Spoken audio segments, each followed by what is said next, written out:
ప్రతిరోజు ఒక కొత్త ఆలోచన, ప్రతిరోజు ఒక కొత్త ప్రేరణ. మా అత్తమ్మ కబుర్లు ఛానల్కు స్వాగతం అండి. నేను ఈరోజు అల్లం పచ్చడి ఎలా తయారు చేసే విధానాన్ని పదార్థాలు చూపిస్తున్నాను. ఒక 1/2 కప్పు ఎండుమిరపకాయలు అండి, ఒక 1/2 కప్పు అల్లము, ఒక పెద్ద సైజు నిమ్మకాయ అంత చింతపండు, ఒక 1/2 కప్పు బెల్లం అండి. ఇవన్నీ ఫస్ట్ మిరపకాయలు వేయించుకోవాలండి. ఒక 3 స్పూన్స్ ఆయిల్ వేసి ఆయిల్లో మిరపకాయలు బాగా వేయించుకోవాలి. అవి బాగా వేగిన తర్వాత అల్లం, మనకు కట్ చేసి పెట్టుకున్న అల్లాన్ని చిన్న చిన్న ముక్కలుగా వేసి వాటిని వేయించుకోవాలి. ఎర్రగా వేయించుకున్న తర్వాత కొంచెం సిమ్లో పెట్టి వేయించుకోవాలండి నిదానంగా. అవి వేగిన తర్వాత వాటిని కూడా పక్కన పెట్టుకొని మనం చింతపండును ఉడకబెట్టుకోవాలి. చింతపండు ఉడుకుతుంటే మంచిగా దగ్గరకు మాది గుజ్జు కాదండి, మొత్తం చింతపండే ఉడకబెట్టుకోవాలి. ఎందుకంటే బూజు రాకుండా ఉంటుంది, ఇలా ఉడకబెట్టుకుంటే బాగుంటుంది. ఇది ఉడికిన తర్వాత మెత్తగా ఉడుకుతుంది. కొంచెం ఉడికిన తర్వాత దీంట్లోనే బెల్లం వేసేయండి.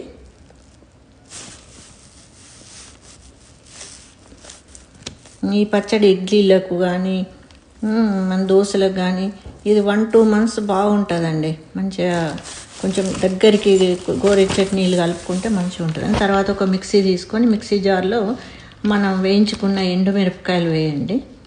ఆ ఎండుమిరపకాయలు మంచిగా మిక్సీ పట్టుకున్న తర్వాత అల్లము దాంట్లోనే ఇంకా ఒకసారి వేసేయండి. మిక్సీలో అల్లము, మిరపకాయలు, అల్లము, ఉప్పు, తర్వాత జీలకర్ర, 1 స్పూన్ జీలకర్ర వేసిన తర్వాత ఉప్పు వేసేసి మంచిగా ఉప్పు వేసి తొందరగా 3 స్పూన్లు ఉప్పు వేయండి. అది మెత్తగా అయిన తర్వాత ఎల్లిపాయలు కట్ చేసి పెట్టుకోండి, వెల్లుల్లిపాయలు, అవి అన్నీ కలిపి మిక్సీ పట్టండి. అది అయిన తర్వాత బాగా కొంచెం పౌడర్ లాగా అయిన తర్వాత ఈ చింతపండు గుజ్జు వేస్తూ ఉండండి.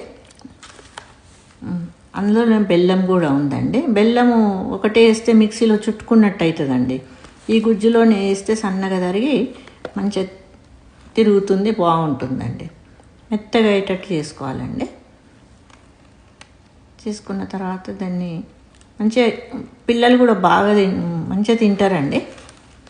మా పాప చిన్నప్పుడు బాగా తినేదండి, దీన్ని అత్తకాం అనుకుంటూ తినేదండి. అందుకే నాకు అప్పటి నుంచి అలవాటు ఈ పచ్చడి వేసి పెట్టడము. చాలా ఇష్టపడతారు పిల్లలు.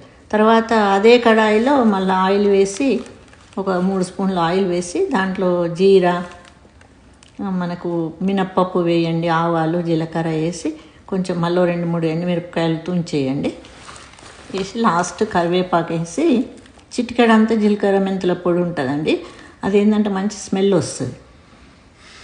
అది ఇంగువ వేసుకునే వాళ్ళు ఇంగువ వేసుకోవచ్చండి. నేను జీలకర్ర మెంతుల పొడి వేస్తాను. కొంచెం పసుపు వేసుకొని ఇంకా ఆ తాలింపును మనం ఎక్కడైతే చట్నీ తీసుకున్న బౌల్లోకి తాలింపు ఆ గిన్నెలోకి వేసుకోండి, బాగుంటుంది. మంచి ఎయిర్ టైట్ కంటైనర్లో దీన్ని చల్లారిన తర్వాత పెట్టుకోండి.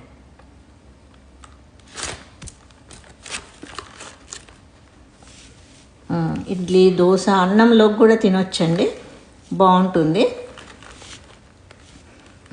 బాయ్ అండి. సబ్స్క్రైబ్ చేయండి. రేపు కలుద్దాం మళ్ళీ.